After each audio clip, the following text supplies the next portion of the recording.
Welcome to Network Professionals. Hello everyone, welcome back to our channel Network Professionals. In lecture number 5 we will continue to discuss about the chapter number 2, PC Assembly. In this topic we will discuss about how to select additional storage.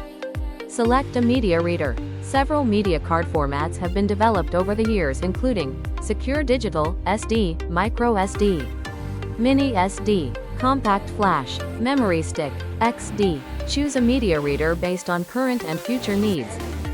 Next, how to select external storage. External USB flash drives, sometimes called thumb drives, are commonly used as removable external storage. External storage devices connect to an external port using USB, eSATA, or Thunderbolt ports. Choose the correct type of external storage for your customer's needs.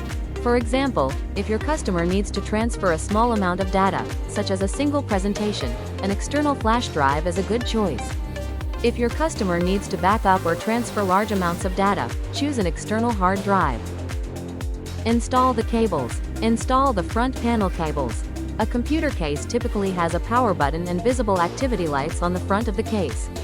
The case will include front panel cables that must be connected to a common system panel connector on a motherboard. Writing on the motherboard near the system panel connector shows where each cable is connected. System panel connectors include power button, reset button, power LED, drive activity LEDs, system speaker, audio. System panel connectors are not keyed. However, each front panel cable usually has a small arrow indicating pin 1, and each pair of LED pins on the motherboard system panel connector has pin 1 marked with a plus sign, plus. New cases and motherboards have USB 3.0 or USB 3.1 capabilities. USB connector cables are often 9 or 10 pins arranged in 2 rows. These cables connect to USB motherboard connectors. This arrangement allows for 2 USB connections, so USB connectors are often in pairs. Sometimes the 2 connectors are together in one piece and can be connected to the entire USB motherboard connector. Read carefully all front panel and their connection specifications in this table. Generally, if a button or LED does not function, the connector is incorrectly oriented. To correct this, shut down the computer and unplug it, open the case, and turn the connector around for the button or LED that does not function.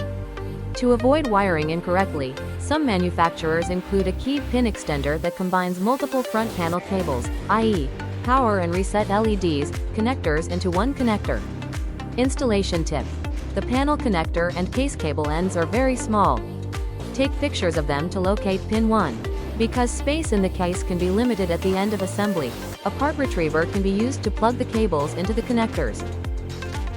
Thanks for watching. Subscribe our channel Network Professionals for more informative videos.